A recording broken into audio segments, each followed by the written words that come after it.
तू अपने सभी कर्मों को त्याग दे, एकमात्र भगवान शंकर के पूजन में लग जा। तो कैसे करूं महाराज पूजन? बोले तू सब त्याग दे, केवल भगवान की कथा श्रवण कर, और भगवान की कथा श्रवण करके अपने मन को निर्मल कर। और जैसे जैसे धीरे धीरे तुम्हारा मन निर्मल होता जाएगा, तुम्हारे मन के जितने भी विकार सब पाप नष्ट होने लग जाएंगे। तो इस प्रकार से अब चंचुला देवी सब त्याग दी, वही रहने लग गई और बढ़िया जाकर गंगा मैया में स्नान की। स्नान करके पूरे जटा बना लिए बाल को, और पूरे शरीर पर भस्म लगा ली, और भस्म लगाकर पूरे गले में बढ़िया कंठी की माला डालने लगी, और बढ़िया कंठी की माला डालकर नित्य प्रति भगवान शंकर की जो है कथा को श्रवण करने लगी। और धीरे धीरे भगवान की कथा को श्रवण करते करते ऐसा समय आया कि इसकी मृत्यु हो गई। तो सुध जी कहते हैं शमुकादेशियों, वैसे तो थी ये महादुष्टा, लेकिन जब मृत्यु के समय इसकी मृत्यु हुई, लेकिन इसको तनिक भी कष्ट नहीं हुआ। बोले क्यों? क्योंकि अंत समय में इसने अपने मन को पूर्ण रूप से पवित्र कर लिया। भले आप जीवन भर कुछ भी कर्म करो, कम से कम अंत समय तो मति अच्छी हो जाए। तो कहीं अंत समय में हमारी मति अच्छी हो गई तो समझो हमारे जीवन का कल्याण हो जाता है। तो आज जैसी चंचुला मृत्यु को प्राप्त हुई, तो भगवान की इतनी बड़ी भक्त्या बन गई थी कि भगवान इनसे प्रसन्न हो गए और सीधा इसको मृत्यु लोक में, नरक में न भेजकर सीधा अपने कैलाश में बुला लिए। भोले शंकर भगवान की भोले तेरे चरणों की, भोलेनाथ तेरे चरणों की, गर धूल जो मिल जाए, भोले तेरे चरणों की, भोलेनाथ तेरे चरणों की, गर धूल जो मिल जाए, सच कहता हूँ तेरी, सच कहता हूँ तेरी, तकदीर बदल जाए, भोले तेरे चरणों की, भोलेनाथ तेरे चरणों।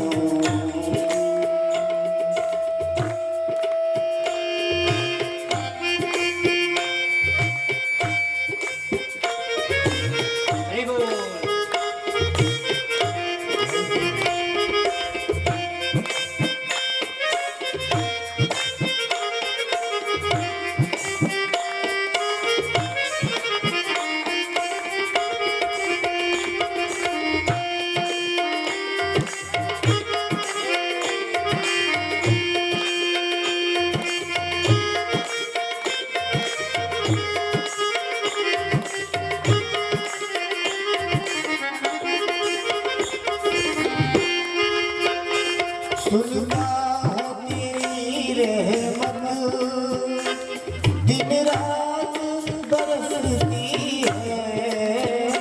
सुनता हूँ तेरी रहमत, दिन रात बरसती है। सुनता हूँ तेरी रहमत, दिन रात बरसती है।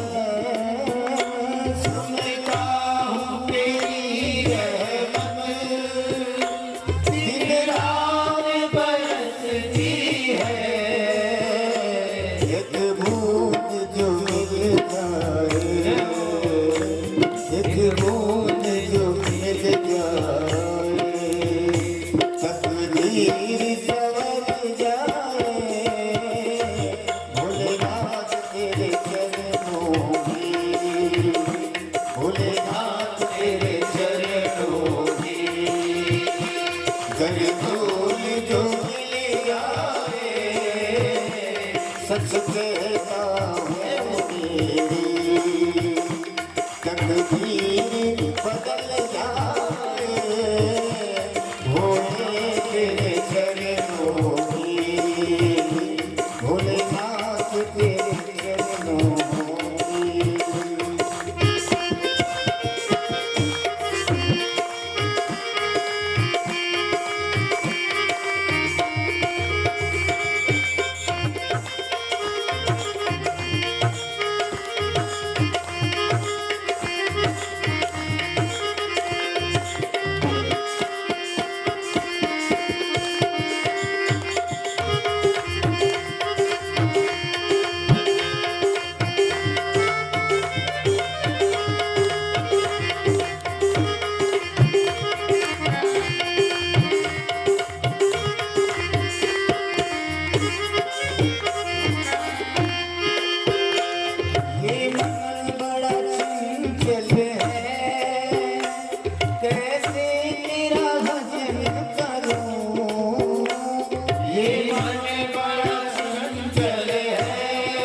जितना इसे समझाओ, जितना इसे समझाओ, उतना ही न चल जाए भोले तेरे चरणों की, भोलेनाथ तेरे चरणों की। कर धूल जो मिल जाए सच कहता हूँ मेरी, सच कहता हूँ मेरी। तकदीर बदल जाए भोले तेरे चरणों की, भोलेनाथ तेरे चरणों की।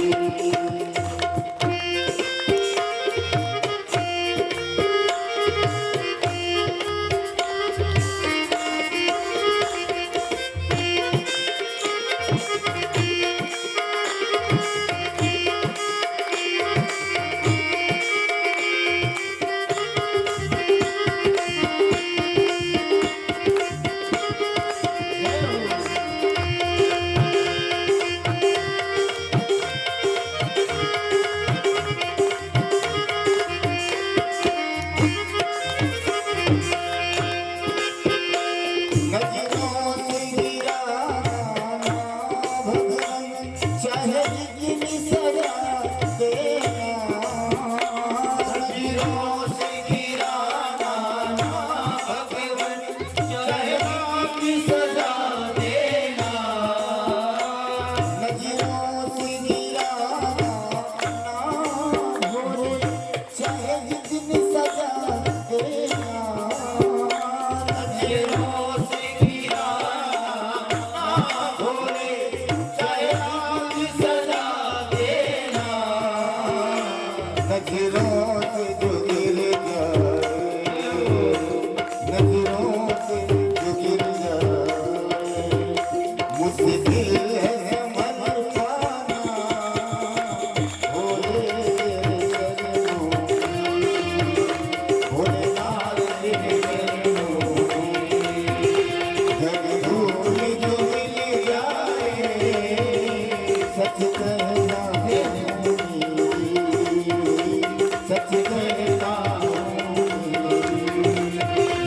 तकदीर बदल जाए भोले तेरे चरणों की, भोले तेरे चरणों की, भोले तेरे चरणों की, भोलेनाथ तेरे चरणों की। ओम भगवान की। इस प्रकार आज वो चंचुला देवी जो जीवन भर पाप कर्म करती रही, लेकिन अंत समय में भगवान की कृपा से उसकी मति बढ़िया हो गई और मरने के पश्चात आज वो भगवान के परम धाम को प्राप्त हुई। तो जैसे ही भगवान के परम धाम में गई तो आज पहली बार किनको, चंचुला को भगवान शंकर का दर्शन हुआ। भगवान शंकर का स्वरूप बड़ा अद्भुत था। बोले कैसे?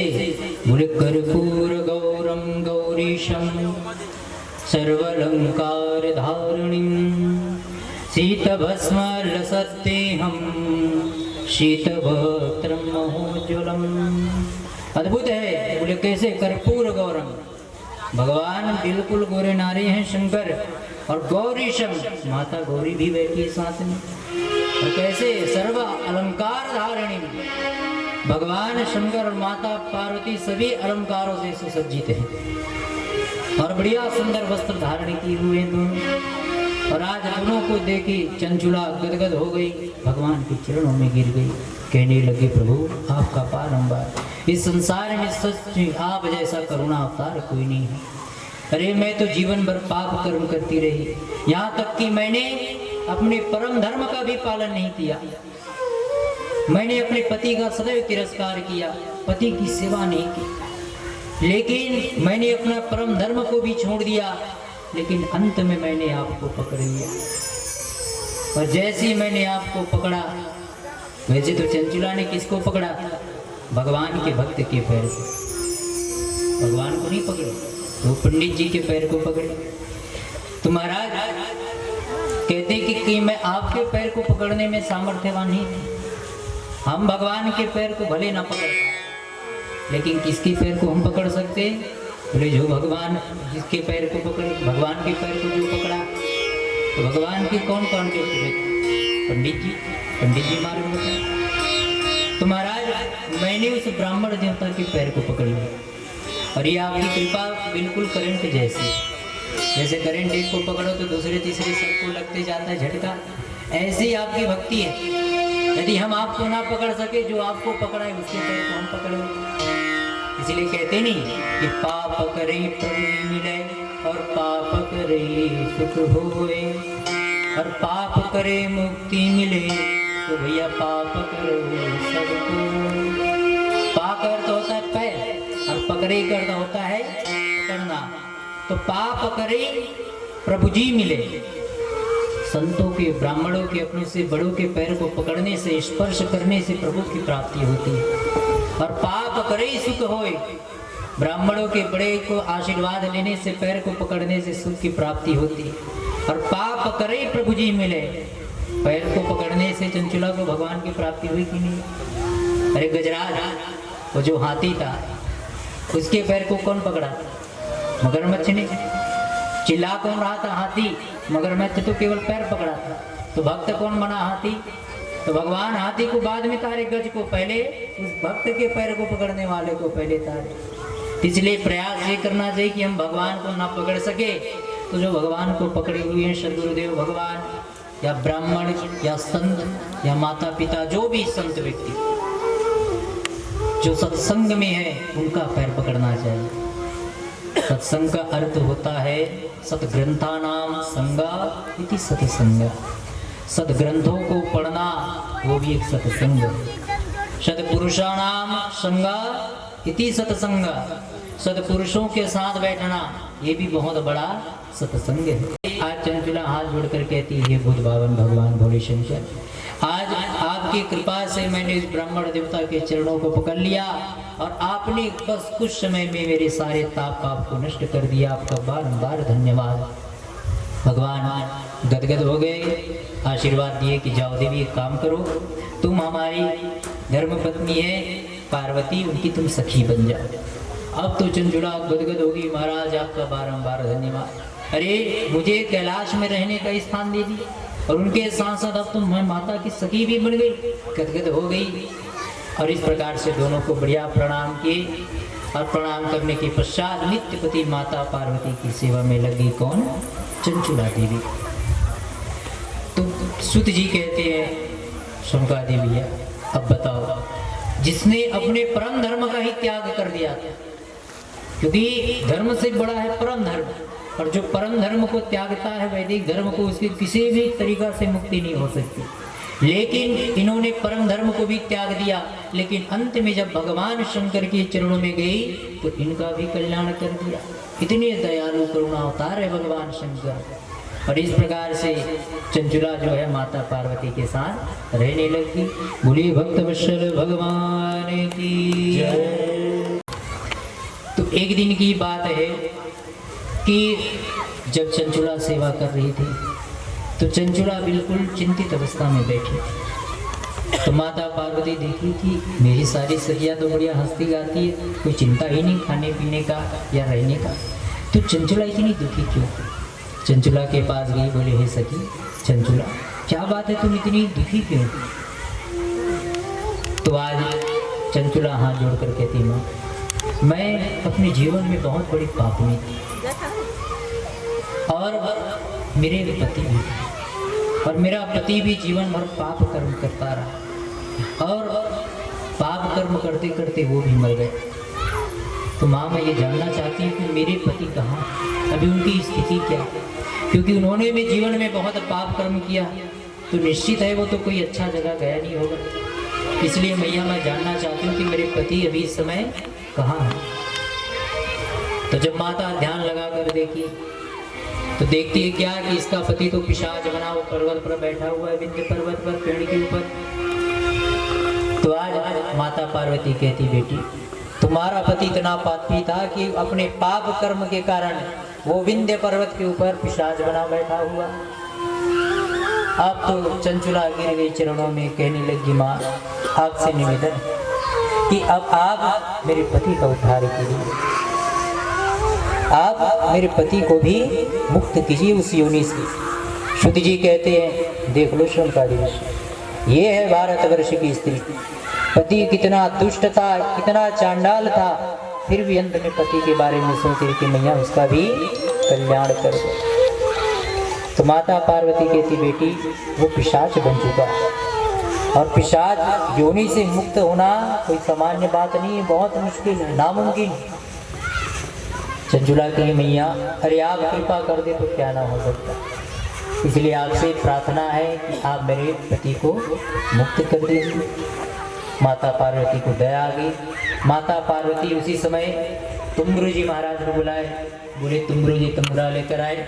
नारद जी के समकक्ष है तुंबरू जी महाराज। और तुंबरू जी कहे कि बेटा तुम जाओ विंध्य पर्वत पर, और इसका जो पति है वो पिशाच बना बैठा हुआ है, तो तुम जाकर उनको बढ़िया से भगवान शिव की कथा सुनाओ जिससे ये मुक्त हो जाए।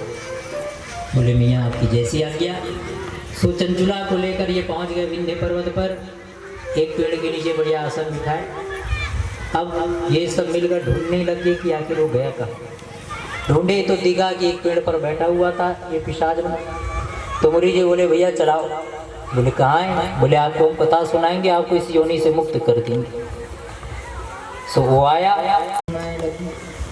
एक दो दिन तो खूब छटपटाया, लेकिन जैसे जैसे भगवान की कथा सुनते गया उसका जितना भी अंतःकरण का सब पाप था धीरे धीरे नष्ट होते गया। और जैसे धीरे धीरे नष्ट होते गया और जैसी कथा पूर्ण हुई, इस जो ब्राह्मण था इसका सारा पाप नष्ट हो गया।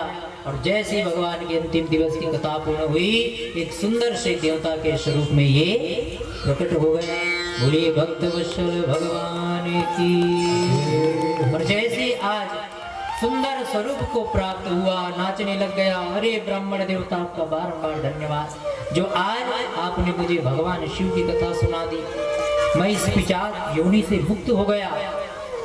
तुमरू जी कहे भैया धन्यवाद मुझे मत कहो, अरे धन्यवाद आप पार्वती मैया को और अपनी धर्म पत्नी को कहो, जिनके कारण आज मैं यहाँ पर आया। तुमरू की बात को सुनकर ब्राह्मण क्षमा मांगा, देवी मुझे क्षमा कर दो, मैंने जीवन भर तुमको इतना कष्ट दिया, लेकिन अंत में तुमने मेरे कल्याण के बारे में सुना।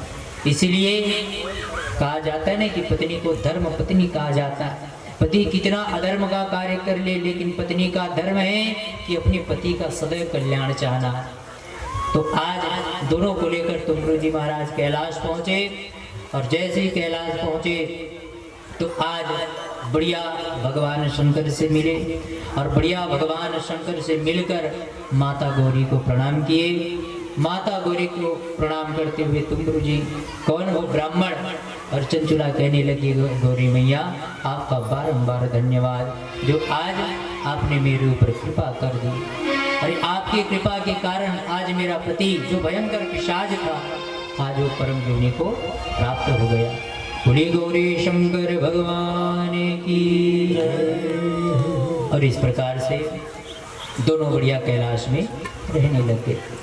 तो शुद्ध जी कहते हैं शौनकादि ऋषि बताओ, इतना पाप करने के पश्चात मरकर पिशाच बन गया, और उसको बांध कर भी जबरदस्ती अंत में कथा सुनाया गया।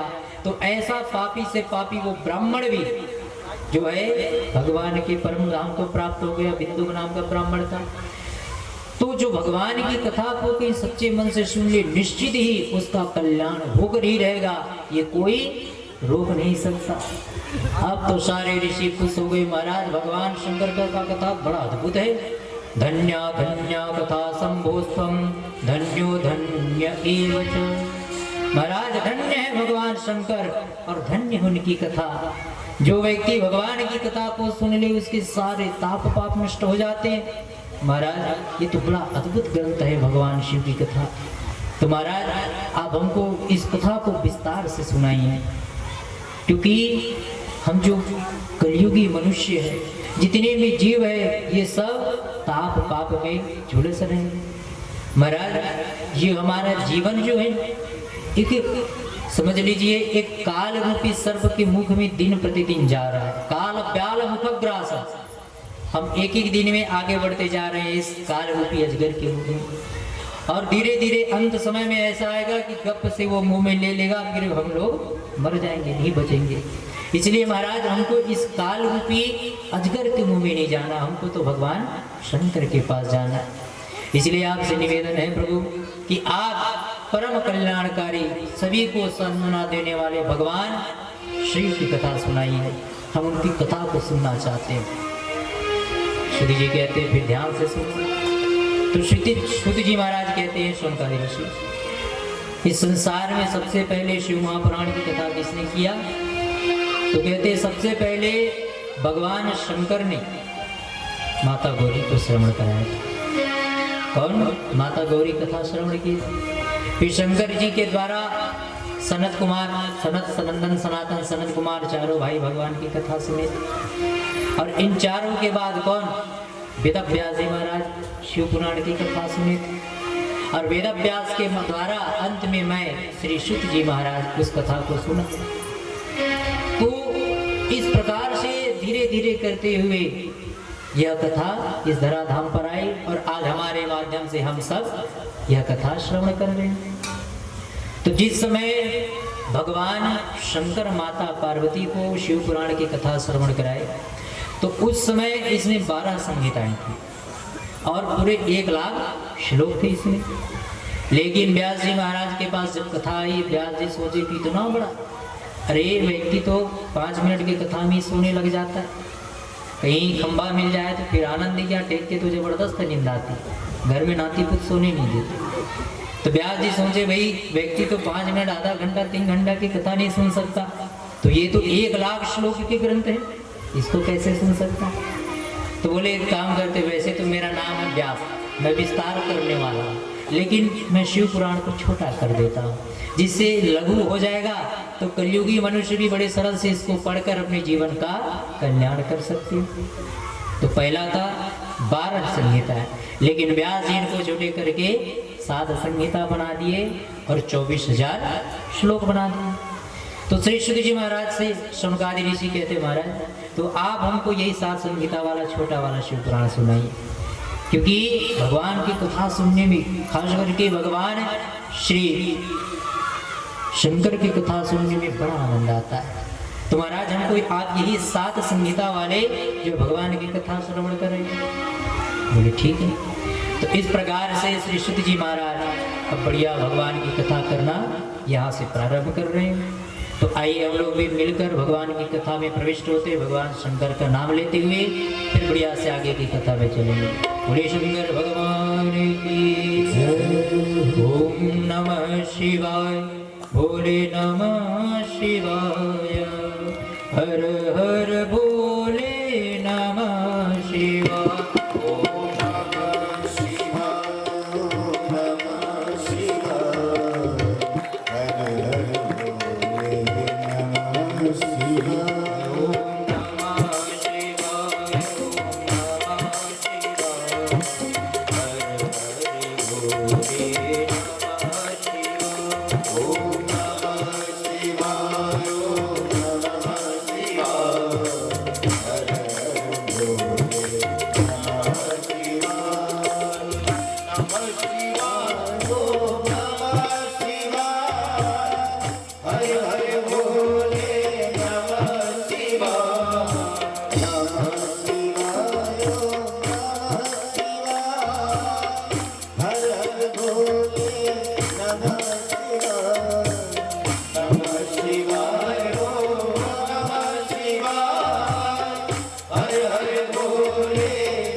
शिव भगवान की बोले, श्री करुणावतार भगवान की श्री शिवाय नमस्तुभ्यं।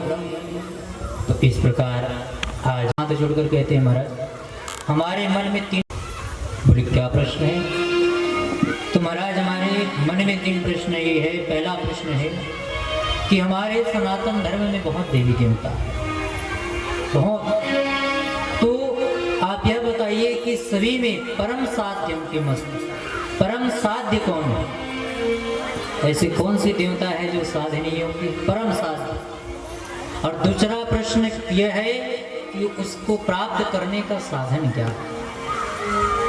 और तीसरा प्रश्न है साधक कौन है?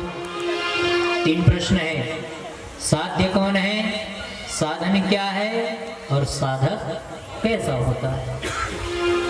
तो सुध जी महाराज कहते, शंकरी भैया तुमने बड़ा जबरदस्त प्रश्न किया।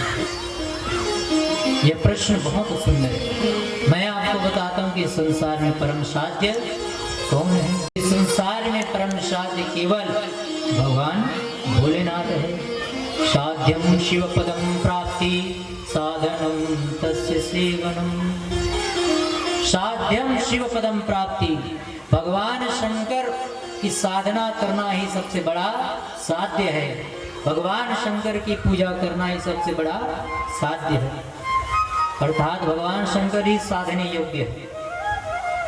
तो साध्यम शिव पदम प्राप्ति और साधनम तस्य सेवनम, उसको प्राप्त करने के रास्ता क्या है? ये तो जान गए कि अर्थात साध्य अर्थात किसको साधना, किसकी पूजा करना। ये तो जान गए कि भगवान भोलेनाथ की पूजा करना, लेकिन साधनम, भाई उसको साधें कैसे, उसको प्राप्त कैसे करें? तो बोले साधनम तस्य सेवनम, भगवान शंकर को प्राप्त करना है तो उसकी सेवा करनी पड़ेगी आपको। कैसे शिवा महाराज? तो भगवान शंकर कौन है? कहाँ है भगवान शंकर? तो भगवान शंकर मंदिर में कि कहीं पर्वत में, पहाड़ में कि कैलाश में, कहाँ है? तो भगवान शंकर प्रत्येक स्थान में, कण कण में, इस धरती का प्रत्येक कंकड़ कंकड़ शंकर है। प्रत्येक जीव में, सभी में वही एक परमात्मा है। सिया राम में सब जग जानी, सभी जीव में शंकर है। तो साधनम तस्य सेवनम, तो शंकर का सेवा करना अर्थात जितने भी संसार में जीव है उस जीव का सेवा करना, उसको कष्ट ना देना, यही भगवान शंकर की सबसे बड़ी सेवा है। और भागवत में भी सुखदेव जी महाराज कहते हैं, नारद जी कहते हैं कि भगवान को प्राप्त करने के तीन सबसे सरल नियम बताए थे। तो सबसे पहला नियम बताए थे नारद जी महाराज कि दया सर्वभूतेषु संतुष्ट्या येन केन वा सर्वो इंद्रियोपशांत्या च तुष्यत्याशु जनार्दना। नारद जी कहते कि भगवान को प्राप्त करना है। अब भगवान एक ही है, भले उनके रूप अनेक है। तो शिव की सेवा करना है तो सबसे पहले क्या है? दया सर्वभूतेषु, जितने भी जीव हैं, चाहे कुत्ता बिल्ली कोई भी जीव हो, चाहे छोटा सा जीव ही क्यों ना, उसके ऊपर दया करो। और जो व्यक्ति जीवों के ऊपर दया करता है, बोले भगवान सबसे पहले उसी के ऊपर प्रसन्न होते। और जो कहीं जीवों के ऊपर दया नहीं करता, काट काट के खाए जा रहा है, अरे हजारों लीटर दूध चढ़ा दो, भगवान कभी प्रसन्न नहीं होने वाले। तो भगवान को प्रसन्न करना है तो जीवों को कष्ट देना छोड़ना पड़ेगा। चाहे जीव कोई भी हो, चाहे कोई भी जात का हो, कोई भी धर्म का हो। ये नहीं देखना कहीं आपके सामने कहीं एक्सीडेंट हो गया, ये नहीं देखना कि ये नीची जात का है कि ऊपर जात का, अरे यही सोचना है कि इसके अंदर भी भगवान है। तो ये जीव है और इसका सेवा करना, जीव की रक्षा करना, दया करना हमारा धर्म है, नहीं? तो वहां पर उसकी सेवा करने से भगवान सबसे जल्दी प्रसन्न होते। तो भगवान कैसे? साधनम तत्स सेवनम, साधनम का अर्थ समझ गए? भगवान शिव की सेवा करना, अर्थात जीव की सेवा करना ही भगवान का सेवा करना है। और बोले दया सर्वभूतेषु संतुष्टया येन केन। भगवान आपको जिस स्थिति में रखे, चाहे घर में खाने के लिए नहीं खिचड़ी बना के रोज खा रहे, फिर भी आप संतोष करो उसमें। अरे भगवान ने मुझे इसी लायक समझा, तो कहीं आप उतने में ही प्रसन्न रहे तो भगवान बहुत खुश हो जाते। देखो मैंने इसको दिया है लेकिन कभी आप तक शिकायत नहीं किया मुझसे, तो भगवान बहुत गदगद हो जाते। भक्त बड़ा प्रिय, नहीं तो पता चला है दिन रात गाड़ी दे रहे, भगवान हमको दिया ही नहीं, पड़ोसी के घर में लगातार दिन रात भगवान धन पूछते ही जा रहा है, और देखो हमारे घर में इतनी गरीबी। तो भाई आपको भगवान जो दिया उसी में कि यहाँ पर संतुष्ट रहेंगे तब तो सुखी रहेंगे। अरे भाई एक आध दिन किसी के घर से सब्जी लाकर खा ली, अच्छा बात, तो रोज थोड़ी मिलेगा, तो दूसरा दिन कष्ट मिलेगा। तो आपकी स्थिति जैसे भी हो, आप जिस स्थिति में रहो उसी में प्रसन्न रहो, तो भगवान ऐसे व्यक्ति से प्रसन्न होते हैं जल्दी।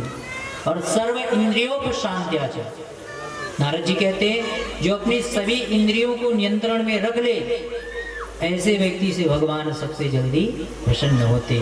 तो इन चीजों पर संतोष होना चाहिए, लेकिन कई ऐसे चीज रहते हैं जिनके ऊपर संतोष भी नहीं करना चाहिए, है नहीं?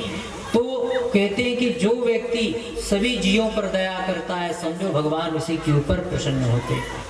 और कहीं हम केवल भक्ति तो कर रहे हैं लेकिन जीवों के ऊपर दया नहीं कर रहे, उसको खाए जा रहे हैं मार मार के, चाहे उसको किसी भी प्रकार से कष्ट दे रहे हैं। आप 1000 यज्ञ कर लो, तप कर लो, पूजा कर लो, भगवान कभी प्रसन्न हो ही नहीं सकते। इसलिए भगवान को प्रसन्न करना है तो दूसरा नंबर का सूत्र याद करना पड़ेगा कि सभी जीवों पर दया करो, तब तो भगवान प्रसन्न होने वाले। तो पहले परम साध्य कौन है? भगवान शंकर परम साध्य। और उनको प्राप्त करने का साधन क्या है? बोले शिव साधन, मतलब शिव का साधन करना, उसका सेवा करना, उनके जितने भक्त हैं उनकी सेवा करना। और अंत में बोले साधक कैसा होना चाहिए? बोले साधक कौन है? मान के चलो हम शिव की पूजा कर रहे हैं तो साधक हुए, हम हुए, तो साधक को कैसे होना चाहिए? तो शुद्ध जी कहते हैं संवादी भैया, साधक को ऐसा होना चाहिए कि कितना भी पूजा पाठ करे, 24 घंटे की पूजा करे, लेकिन वो पूजा का जितना भी फल है निष्प्रिय भगवान को चढ़ा दे। प्रभु मुझे नहीं चाहिए, केवल खाली मन से केवल भगवान की पूजा करे, कोई कामना ना हो उसके मन में। ऐसा नहीं कि भगवान मेरे यहाँ धन आए तो आपको रोज आपके हारमोनी अभिषेक कराऊंगा, ऐसा नहीं। बोले आए या मत आए, चाहे आप मुझे आशीर्वाद दो या मत दो, मेरा कर्म है आपका पूजन करूँगा। इसलिए महाराज मैं केवल पूजन करूँगा, नहीं पता चला है हम केवल कामना से पूजा करते हैं। नहीं, भगवान से प्रार्थना करते हैं, भगवान कहीं मेरा छोरा का कहीं वही 80% आ गया तो आपको बूंदी का लड्डू चढ़ाऊंगा हनुमान जी, और नहीं आया तो नहीं चढ़ाएंगे। तो हम पहले भगवान से पहले सौदा करने लग जाते, जब काम बनेगा तब पूजा होगी, और उस काम से पहले हम पूजा नहीं कर सकते। तो साधक के यही लक्षण है, जो सच्चे भक्त होते हैं ना सच्चे, वो कभी भी भगवान से कुछ नहीं मांगते। और जब आप भगवान से कुछ नहीं मांगोगे तो भगवान भी बड़े चिंतित हो जाते, ये मांग क्यों नहीं रहा? अरे कोई आपसे मांग दे, आप एक बार दे दो, छूट गए, चलो जान छूटी भगा। लेकिन आप मांगो ही ना तो फिर भगवान आपके पीछे हाथ जोड़कर पड़ जाएंगे, मांग मांग। और जब आप मांगो ही ना तो फिर भगवान अपने हिसाब से दे। अरे हम मांगेंगे क्या मांगेंगे, 1 करोड़ दे दो, भगवान काफी है। लेकिन यदि हम भगवान से मांगे ही ना, भाई हम अपने औकात के हिसाब से मांग सकते हैं, लेकिन यदि भगवान से मांगे ही ना तो फिर भगवान जब देने पे आते हैं तो फिर वो अपने सामर्थ्य के हिसाब से देंगे, और इतना देंगे कि फिर छप्पड़ ही फट जाएगा आपके घर का। तो इसलिए भगवान से कभी कुछ मांगो, अरे प्रभु मैं आपका बच्चा हूँ, सेवा करना मेरा धर्म है, पूजा करना, मैं आपसे क्यों मांगू? ये जीवन दे दिए, यही सबसे बड़ी बात है, क्योंकि ये मनुष्य जीवन दे दिए, ये सबसे बड़ी बात है। क्योंकि मैं कीट पतंगा था तो कभी आपके ऊपर जल नहीं चढ़ा पाया, कभी आपकी पूजा नहीं कर पाया, लेकिन ये मनुष्य शरीर मिल गया तो मैं भगवान का नाम ले सकता हूँ, आपके ऊपर जल चढ़ा सकता हूँ, रोज पैरों से आपके मंदिर जा सकता हूँ। तो ये सब चीज दे दिया, बुद्धि है, चेत है, और क्या चाहिए मुझे? अरे 2 हाथ दे दिए, मेहनत करूंगा तभी तो खाऊंगा, या आप मेरे घर में सीधा ला के तो नहीं दे दूंगे। तो महाराज जब ये मनुष्य शरीर दे दिया फिर मैं क्या चाहूँ? बड़े भाग मानुष तन पावा, सुर दुर्लभ सत ग्रंथ निगावा। अरे महाराज, इस मनुष्य शरीर की गान तो सभी करते हैं और ऐसा अद्भुत शरीर दे दिया, वो भी स्वस्थ, तो अब मुझे कुछ नहीं चाहिए प्रभु, बस इतना काफी है मेरे लिए।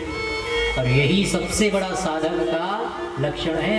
शिव पुराण में शिव जी कहते हैं, और जो साधक अपनी पूजा को त्याग दे, केवल भगवान की पूजा करे, फल की चिंता मत करे। ये नहीं कि मूंग दाल चढ़ाऊंगा तो मेरा बुद्ध ग्रह अच्छा होगा, व्यापार चलेगा, ऐसा नहीं। आप जो है सब पूजा कीजिए, लेकिन निष्काम भाव से, निष्काम भाव से किया हुआ पूजा ही सर्वप्रद होता। ध्रुव जी महाराज काम भाव से भगवान को भगे, भगवान ने उनको उतना ही दिया। लेकिन प्रहलाद जी महाराज निष्काम भाव से भगवान की पूजा किए से ठाकुर जी, और जब निष्काम भाव से पूजा की तो भगवान को फिर तो खंबा को फाड़ के प्रकट होना पड़ा उसके वचन को रखने के लिए। और भगवान अंत में कहे कि बेटा कुछ तो मांग, लेकिन प्रहलाद जी कभी नहीं मांगे। बोले महाराज मैं क्यों मांगू, अरे आपने ये सब दे दिया, क्यों मांगूंगा? क्योंकि लेना देना क्या है, व्यापार है। भक्त के और भगवान के बीच में कोई लेना देना नहीं होता।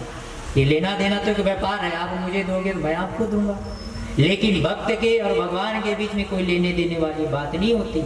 भगवान और भक्त तो बिल्कुल एक है, प्रभु आप जो दिए वही काफी। तो इस प्रकार इसका साधक, इसके लक्षण है निष्काम पूजा करना चाहिए। आप भगवान कोई भी देवी देवता का कहो, सभी एक ही है, नहीं भगवान एक ही है, लेकिन उनका स्वरूप अनेक है। आप देखेंगे भागवत कथा चलती है, भगवान विष्णु प्रधान हो गए, विष्णु पुराण में विष्णु, भागवत में कृष्ण, शिव जी, गणेश जी, तो सब देवता है ही एक, लेकिन इनके स्वरूप अनेक हैं। तो आप किसी को भी भजो, है वो एक। जैसे उदाहरण से समझाता हूँ, अब प्रायः देखेंगे जितनी भी कथाएं होती है, कहती भागवत कथा सुनने से मुक्त हो जाते हैं, सब कल्याण हो जाता है। बिल्कुल सही बात, हर ग्रंथ सही। तो इसमें कल्प भेद का वर्णन है, अर्थात प्रत्येक कल्प में प्रत्येक देवताओं को स्थान दिया जाता है। इस कल्प में आप प्रधान देवता होंगे तो भगवान विष्णु को प्रधान बना दिया गया, तो उनके द्वारा पूरी सृष्टि का शुभारंभ हुआ। फिर अन्य कल्प में भगवान शंकर को बना दिया गया, तो भगवान शंकर के द्वारा पूरी सृष्टि की उत्पत्ति हुई, तो भगवान शंकर की कथा हुई। दुर्गा के द्वारा, गणेश जी के द्वारा, अर्थात सभी एक है, लेकिन इनके स्वरूप अनेक है। जैसे आप उदाहरण से समझे, परमात्मा एक है। जैसे कि आटा होता है, गेहूं का आटा तो देखें सब, तो गेहूं का आटा तो है एक। अब इसी गेहूं के आटे से आप क्या क्या बना सकते हैं? पूड़ियाँ बना सकते हैं, पराठे बना सकते हैं, मोटा रोटी भी बना सकते हैं। अब पूछा जाए भैया किसको खाओगे, मोटा रोटी खाओगे? बोले अरे महाराज इतने पार्टी में आए, रोटी खाने थोड़े हैं, अरे पूड़ियाँ खाएंगे, पराठे खाएंगे। बोले भैया बढ़िया अच्छी बात है, पूड़ी बनी है, खाओ पूरी। अब कहीं कहो नहीं महाराज हजम नहीं हो पाती पूरी, ठीक है तो रोटी खाओ, रोटी रखा हुआ है, तो आपको जो खाना है वो खाओ, आपके लिए बना तीनों है। तो इसी प्रकार से भैया अब देखो, आप पूड़ी को रोटी नहीं कह सकते और रोटी को पूड़ी नहीं कह सकते, है नहीं। लेकिन वस्तुता क्या है, बना तीनों आटे से ही है, लेकिन तीनों का स्वरूप अलग है। वैसे ही वो परब्रह्म परमात्मा केवल एक है, लेकिन इनके स्वरूप अलग अलग है। तो अलग अलग जैसे पूरी हो गई तो भगवान शंकर का स्वरूप है, भगवान विष्णु अलग है, गणेश जी अलग है। तो आप किसी को भी भजो, आप भज केवल उस परब्रह्म परमात्मा को रहे। आपका मन है शिव जी को भजना है, शिव जी को भजो। भगवान विष्णु बड़े अच्छे लग रहे हैं, भगवान विष्णु को करो। बोले नहीं हमको तो नटखट कन्हैया बड़ा अच्छा लगता है, तो नटखट कन्हैया को भजो। नहीं हमको तो धीर गंभीर भगवान श्री राम बड़े अच्छे लगते, राम को भजो। तो इसमें कोई भेद नहीं है, सभी एक ही है। तो रूप पर भले भगवान कई रूप बनाए, लेकिन वैसे तो वस्तुतः ब्रह्म केवल एक ही है। तो इस प्रकार से आज बताए। तो आज शौनकादि ऋषि कहते हैं महाराज जी बताइए भगवान शिव को जल्दी प्रसन्न कैसे करें। तो शुद्ध जी कहते सुनो, भगवान शंकर को प्रसन्न करने का सबसे अच्छा तरीका है बोले श्रवण